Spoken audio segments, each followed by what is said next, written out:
So ideally, what we're creating here with the open shopping cart and the proceed to checkout, what we will be creating in just a matter of minutes, will be these. All right, so that's what we're working with right now. All right, so we've got 6 rows here and 6 rows here. You may or may not remember this. This is why I'm going over it, not to waste my time, not to waste your time. But what this says, on a medium-sized device or above, do this. So if it's below a medium-sized device, by default it'll be in a single column type of an idea. All right. This text says always write justified. Extra small is as small as you can get. So this is saying always write justify. All right. So we've got that done. And like I said, this was going to be our top. So we're done with our top. Now you don't have to do this, but just to make it easier for me, I'm going to put a couple things in here.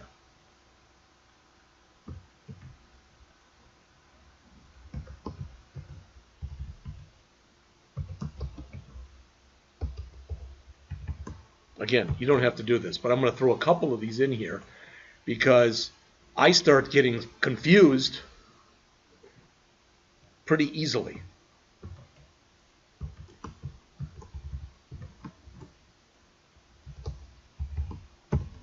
All right, I'll throw in some more after the break. All right, but the key one here is I want to make sure I'm done now with my class equals htop. And that's this one.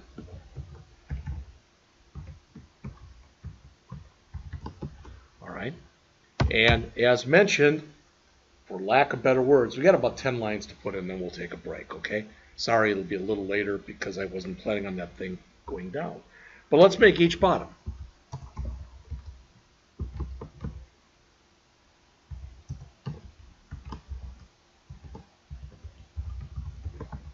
And again, as mentioned, if you don't like my names, just come up with your own.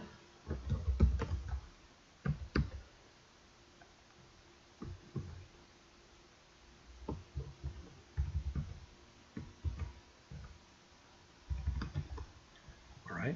So inside of this div that's right here, well, we're going to say div class equal container. All right. This is where we're going to put our nav bar. Everybody hear me? Now, you're probably eventually going to want to change what I've got in here for a nav bar. Because right now, I am not expecting, it's not as though we have the baseball stuff and the basketball stuff. So you may want to change this. I'm going to make this real simple. I'm going to have an index page, an about page, and a products page. Did you all hear me? That's what we're going to have. So feel free to change this as you're working on it as you need to. Now, unfortunately, when you create a nav bar, it's a pain in the butt because there's a lot of stuff you got to put in. There's literally 1, 2, 3, 4, 5, 6, 7, 8, 9, 10, 11 lines we got to type in. All right, but there's enough to type in those 11 lines. So the first line that we're going to put in is going to be this. Oops, don't know how that happened, but it did. Nav, class equal nav bar, full nav bar. I used a dark. I'm going to just change it to inverse. I think this will work. I think what we've got in there now is kind of dark. You may or may not agree. All right. But I think it's a little bit dark. So I'm going to make it just a little bit, change it around a little bit.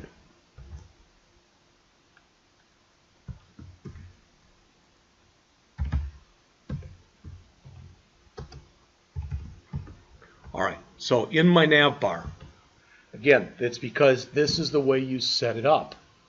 All right, so the first thing that we're going to put in here is we want to tell it, like I said, to move it way over to the right. Okay, so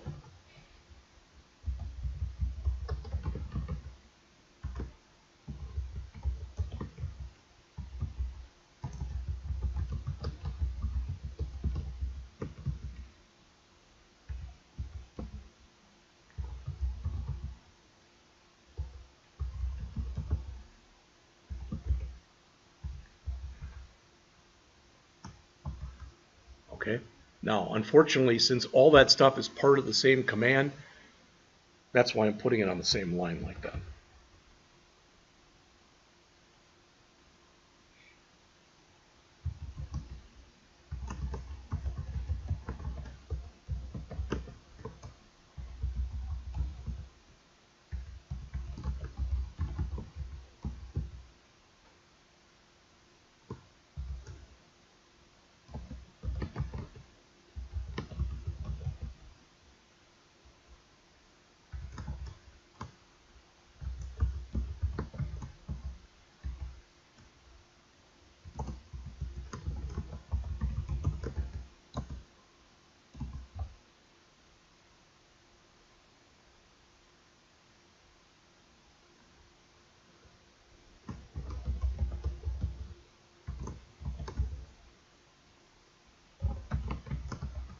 This is not a spelling error. See where it says NV bar right there? It also says NV bar right here. It's recommended you don't use those keywords when you are creating the name. Don't use Bootstrap keywords when you are creating names for IDs and classes. That's why I called it NV bar instead of nav bar.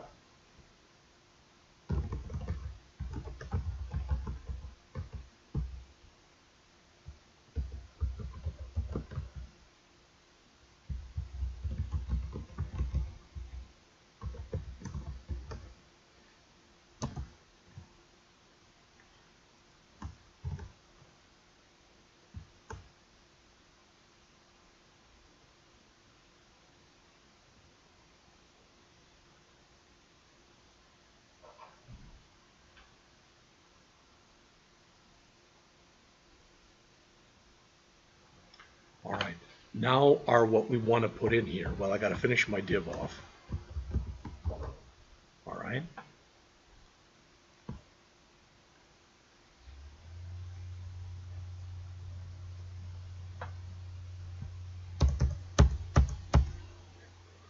Okay, so here's my div that I'm working on.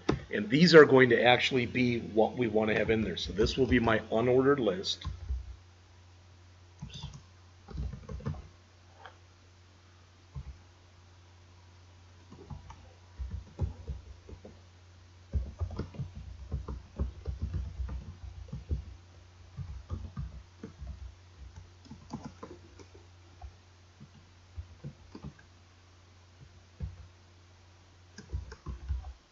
Move this up a little bit so you can see it.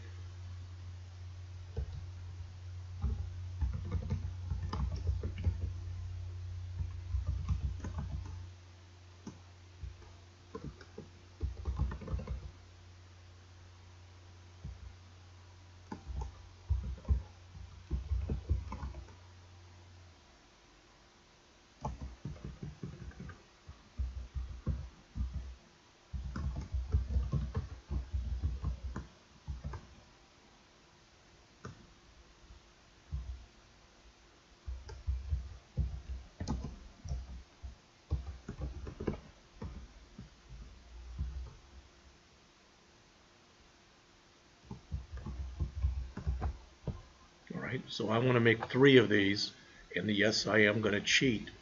I'm going to grab this one and copy it in there, so I've got it in there 3 times. Alright, this will be then about, which means that must be about, and this will be products, so that one must be products.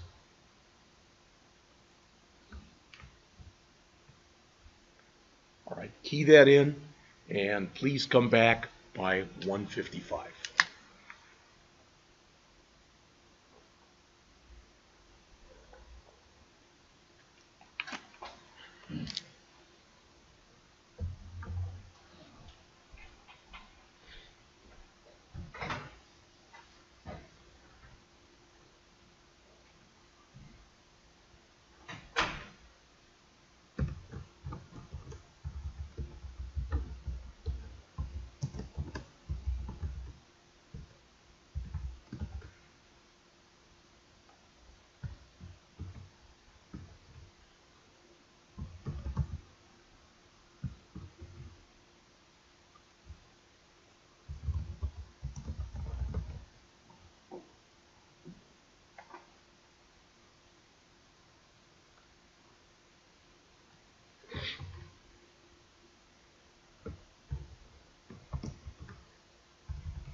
All right, let's. Arrays in Java are very different, all right, than arrays in most other languages. Because in Java, you can build arrays on the fly. In JavaScript. And when we do Java next semester, this is illegal. You've got to, when you create an array, you've got to give it a size. You don't have to fill it with anything yet, but you got to give it a size. All right, and here you don't have to. Not only that, if you remember, we talked about compile time versus runtime. These arrays are done at runtime. So you can add things to them and remove things from them. Well, wouldn't that make sense with a shopping cart? You want to be able to, while you're shopping, you want to add stuff, or you may want to remove stuff. All right? So we've got var shop cart to set up the array. Then we've got document ready. So everything that's in here, everything that goes from here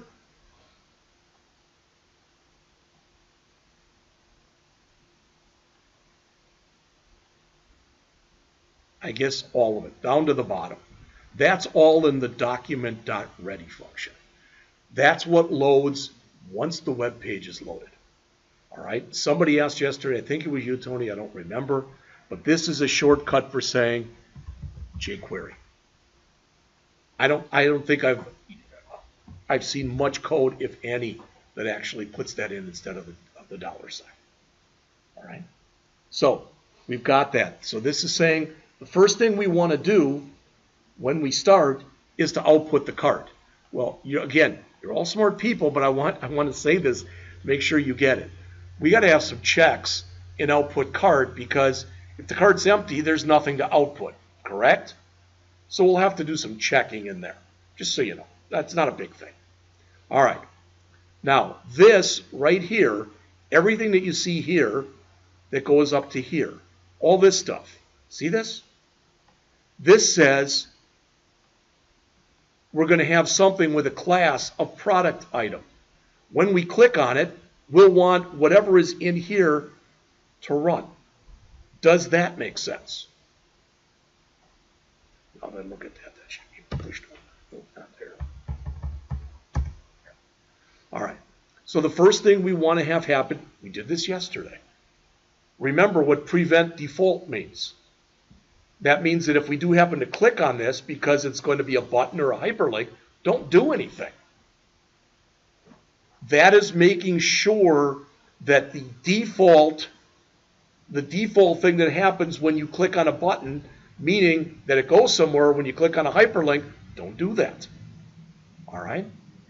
Then this right here, a little confusing, but what that is holding is everything on the item we just clicked.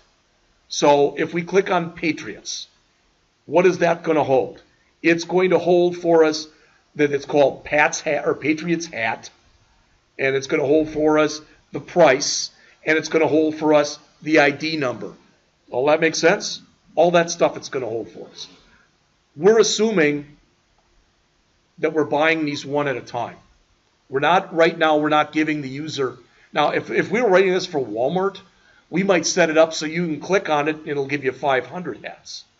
But let's face it, your average Joe or Jill Schmo out on the street is probably going to be buying just a few of them. Would you agree with that? That's why we're saying item quantity equal 1. All right? Then this next line, again, you may or may not remember this from yesterday. That's why I'm going over it. It says var item in cart equal false. Now, I probably should have made the I in and the C in cart. I probably should have made those uppercase. I didn't, but I was trying to do that stuff yesterday. That's not that important. But what I want you to understand is this, where it says item in cart. What that is assuming, that is a Boolean, right? Because it's got false there. That is assuming that right now, all right, that is assuming whatever we just clicked on right here is not currently in our cart. That's what we're assuming. What we'll do down here is we'll look through it, and if we find out that it is in the cart already, we'll set it to true. Does that make sense? All right. Now, if it makes sense to you, feel free. I don't care. I want this to work for you. If you don't like my variable names, change them and make them yours. All right?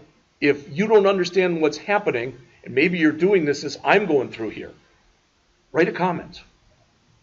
Again, my litmus test, if it needs a comment or not, if you have to ask whether or not it needs a comment, it needs a comment. All right, this right here says to loop through the current shopping cart. Does that make sense? The dot each is what they use for a for loop in jQuery. It's going to loop through every single thing we've got in there. This says what value is. Value is what we just clicked. So if we clicked on Patriots hat, value ID is going to be equal to 1. Does that make sense? We clicked on Packers hat, it'll be equal to 2.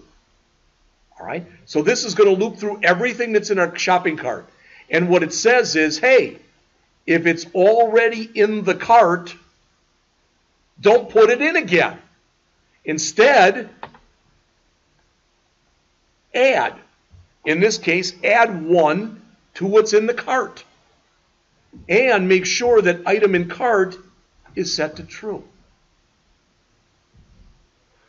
Logically, does that make sense to everyone? What's going on in there? And again, I've said this kind of thing to you before. The computer has the a computer has the intellect of about an 18-month to a 2-year-old child. You would never be able to explain this. I mean, my granddaughter is almost 18 months. First of all, she never sits still long enough for me to try to explain this to her, but she'd never get it anyway. But you have to make it this simplistic so that the system understands exactly what it is you're trying to do. Remember this from yesterday? Remember that if you bought an item, it put a 1 in there for the quantity, right? If you didn't put the % in there and you bought another one, instead of making it 2, it now makes it 1, 1. Because by default, it's not smart enough to know. It's not smart enough to know by default that these are numbers you're putting in there. So you have to convert them. Right? Now, we've gone through and we've done all this. Now what we're saying is, hey, if it's not in the cart, what do we know? Like, so in other words, if this is true, if it's not in the cart, that would, an example of that would be if I'd start this all over again, where I have nothing in my cart. All right? Would you agree there's nothing in there? Now, if I click here, it starts to fill that up, right? Now, if I click here again, it's already going to say it's in the cart, so it should change the quantity from 1 to 2, but it shouldn't add another thing in there. See what that's doing? If I come over to Chiefs and I click, it's not in the cart, so it has to add a new one. Does all that make sense? Because that's exactly what that's what we're programming. All right? So if it's not in the cart, push it. Push it onto our item info. Push it onto the cart. All right? Then what we're doing here is we're writing that out as JSON. If we didn't write it out on JSON, we wouldn't have the ability to look at each piece that's in there and convert it into its English equivalent. We'd either have to use JSON there or we'd have to use XML. Not going to lie to you. 2 reasons I'm using JSON. Number 1, that's what he did. But even more than that, it's used more often than XML. Because it ends up being more English-like. I shouldn't even say that. It's more JavaScript-like to use JSON than it is to use XML. What does the J in JSON stand for? JS. The JS in JSON is JavaScript. And that stands for object notation. What I'm going to have to do with the first-year people this year that wasn't done with you is we're going to have to take a class period or 2, not that they'll be tested on this, but I'll have to show them object-oriented JavaScript. We didn't go over any of that with you guys. God, you guys hated the book so much anyway. I can't think of anybody who ever liked that book. All right? No one ever wrote that down on an eval. Really liked the JavaScript book. But a lot of people wrote down that they didn't. All right. Then we come down to our output cart, which starts here and it goes to here. Notice something. Now, you don't have to do this, but please look up on the screen. Do you notice here how I've got the curly brace on that line? See that? There's the curly brace, and I've got the ending ones here. See what I'm saying? But here, I don't have that on the line. This right here is an anonymous function because it's not named. This is not an anonymous function. What I do with my non-anonymous functions is I put the curly on a new line. You don't have to do that. It doesn't make the program run any better or any differently or anything else, but it's kind of more common practice to do that. All right? So what we're saying here is, if we've got something in our cart and session storage, you didn't hear this yesterday, Matt, but what session storage is it allows you to use a database on the client side. A small one, it can only hold 5 meg, but it allows you to create a client-side database or the equivalent of one. So this says if there's something in session storage, all right, take what's in there, parse it out, and put it into our shopping cart. All right, this console.log, you don't really need any of those console.logs anymore. Did you hear me? So that line that's right there, you can leave that blank. You can remove it, you can comment it out. That you typically use console.log while you're writing the program for testing purposes. You would never put something like that in there in an actual application. So listen to me. All right? On yours that you end up doing, do not have any console.logs in your finished product. Everybody hear that? You would never give the customer the opportunity to go in there and look at stuff they shouldn't have the right to look at. Again, if you go with it with the attitude that a customer is naive, i.e. kind of dumb, just doesn't know any better, you're best off. All right. Does everybody have it up to here? I'm just going to, so I can go down? Yes? All right. This is just going to hold the HTML.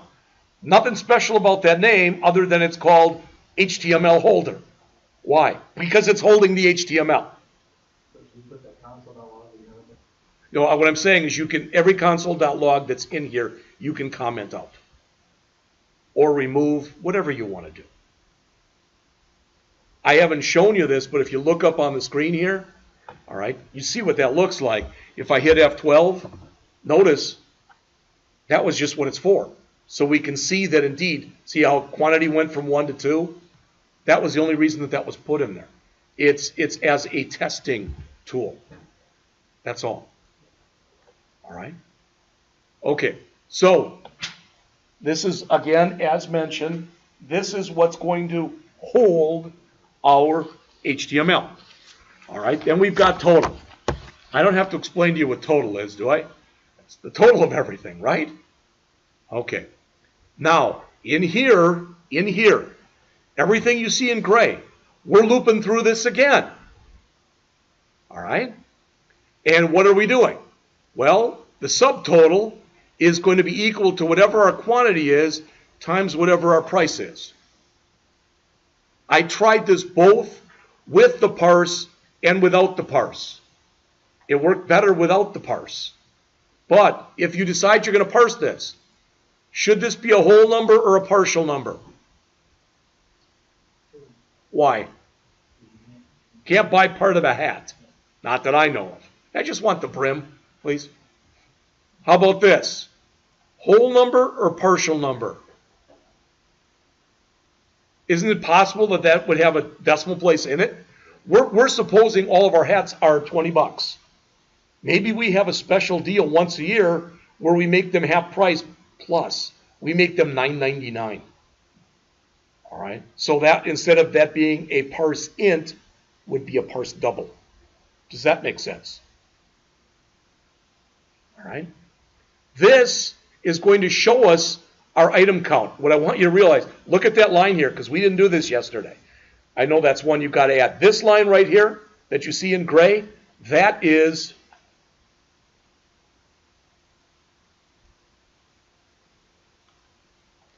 this right here. Does that make sense? That's how many items that we have in our cart. That's what it is. So every time we add something into our cart, okay, we basically are going to want to add that quantity. You say, well, we didn't. Well, we do it. Okay. We're looping through here, remember. And so if I bought one Patriots hat to make Tony happy, but I buy myself 10 Packer hats, so then the first time I loop through here, item count is going to be 1. But then when I loop through it again, it's going to end up being 11. 1 plus 10, correct? And the first time I go through here, if I bought one hat, it'll be 1 times 20.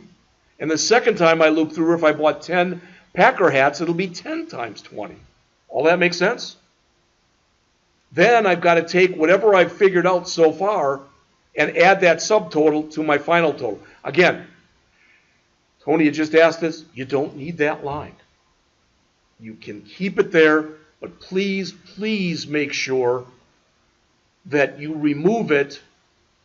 All right? Now, just so you know this, I was always told, this is back in the days because I'm an old fart, but back in the day, I was always told, you leave these things in there. Just comment them out, okay?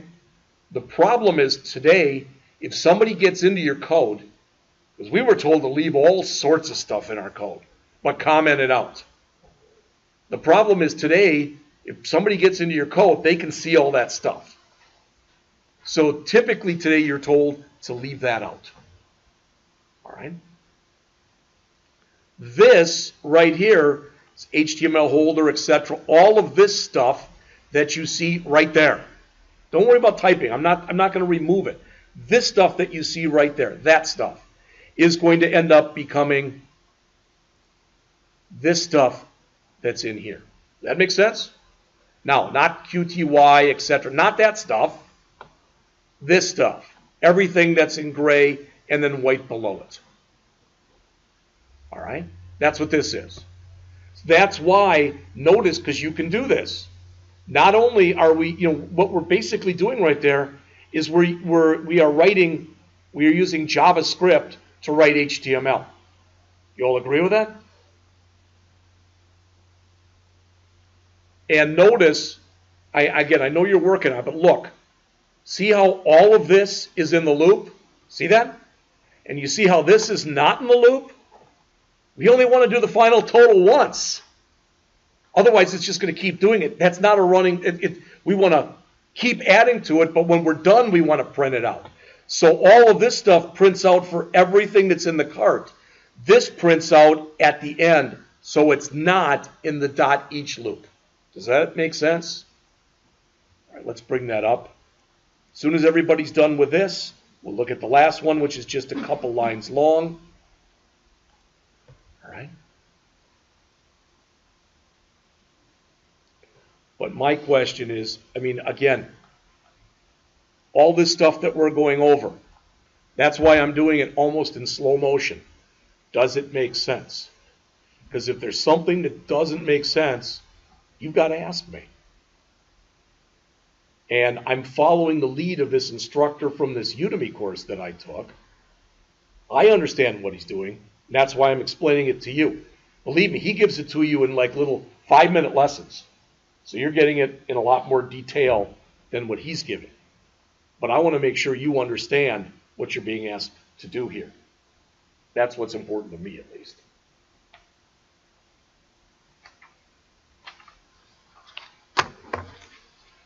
When we get all done today, if for some reason your stuff doesn't work and my stuff doesn't work, I'm going to give you a copy of the working one, a hard copy of the working one to this point. Then if you can, why don't we'll do this. I'll start the lecture tomorrow. I'll probably be a little late. Remember I told you that? Probably I won't be here till about 1:15 to 1:30. Our meeting starts at 11:30. Last year it took an hour. When we had it 2 years ago, it took 2 hours. So this door will be open. All right, that door will be open. Mr. Parsons is going to look in here at 12:35.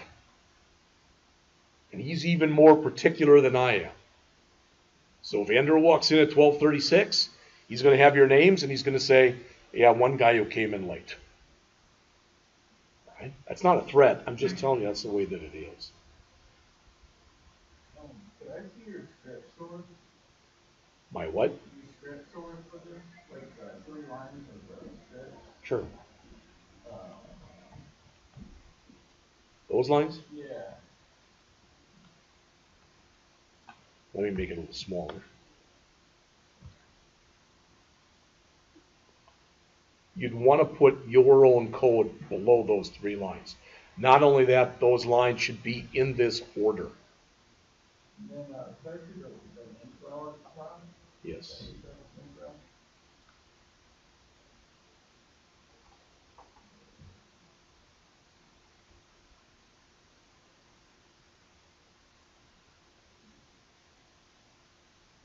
Those are right from the Bootstrap site. So if you go to the Bootstrap site and you go to their documentation, they'll have someplace in their Bootstrap CDNs. The only thing I did was I removed all that origin stuff that's in there. All right, you can leave that in. I've got one of my first year students, he says, I'm leaving it in. Okay, that's just fine. I grabbed the one that they had on their website. Mine's not like working or anything. Okay. All the stuff was just going up, so I think if I put in this stuff, I hope so then. But like I said, just so you know this, I want to make sure you understand that if I go back out here to getbootstrap.com and I click on the documentation and I go down a ways where it's got, maybe it wasn't there, but I thought it was. Now what's a little bit confusing is this one here has got all the stuff that you need for the JavaScript stuff. But they use Popper, I use Tether. We're not using either one of them. What they are other libraries. Sometimes you'll see people will have, just like this, jQuery, then Popper, then Bootstrap Mint, JS. Sometimes it'll be jQuery, then Tether, then Bootstrap Mint. Sometimes you'll see jQuery, then Popper, then Tether, or Tether, then Popper. You understand what I'm saying? I don't know what's in those files. All right? And there's the CSS one right there. Now, we looked at something yesterday that was a little different. I don't remember where we got that from. All right? But someplace in here we looked. I don't know if it was under the examples or where it was. All right?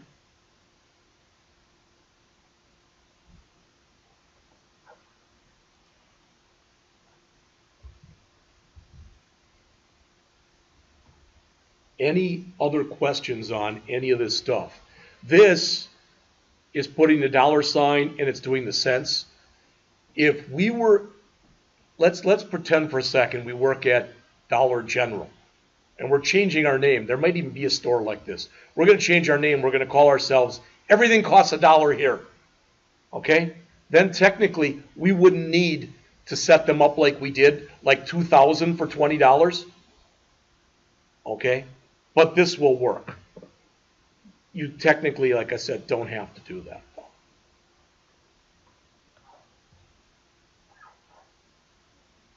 All right. If you got all that stuff, seems like to me like it'd be another good time for a break. And I haven't been taping all this. I forgot to turn it back on, so I missed a little.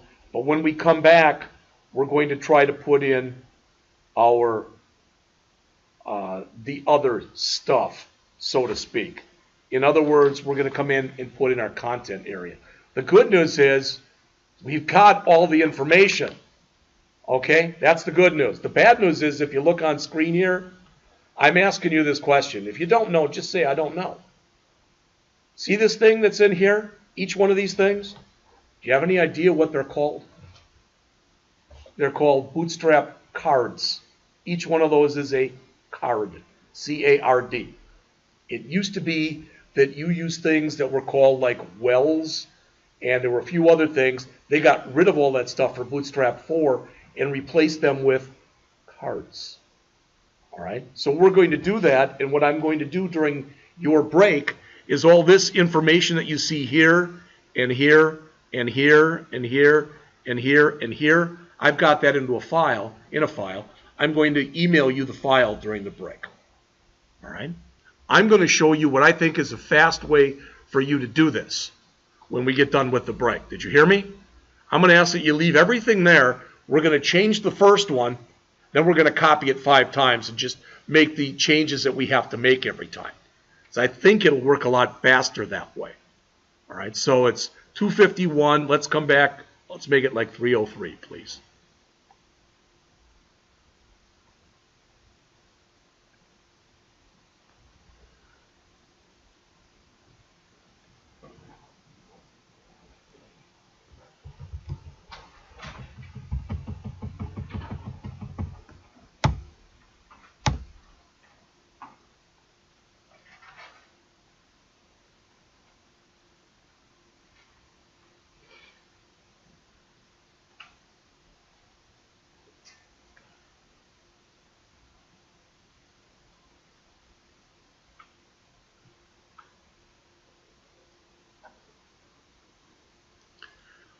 All right, yesterday, Mr. Purcell was nice enough that he said he would volunteer to be on this.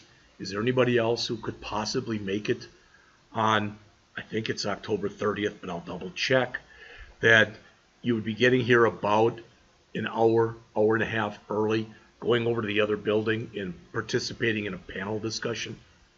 Literally, you're going to probably have to talk. You know, you're going to give answers and be like, yeah, you have to do this. And you just tell them about the program. They don't want to hear it from teachers. They don't want to hear it from Mr. Sutton.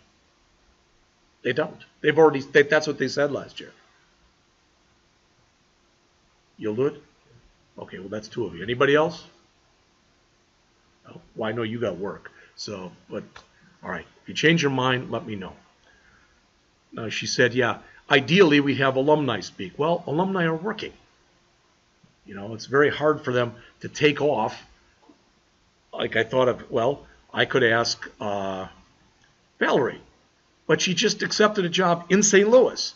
I don't think she's going to want to drive here and then drive back there. So, all right, I'm going to give her your 2 names, so thank you both.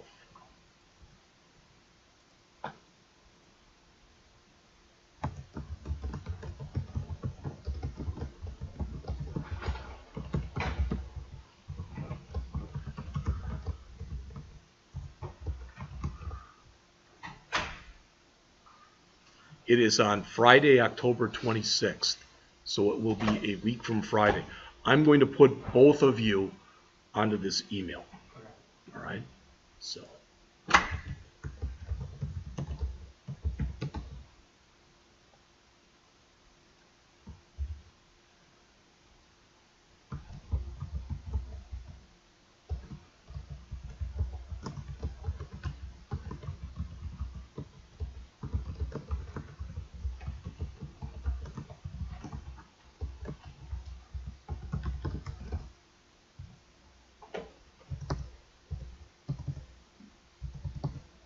Thank you both.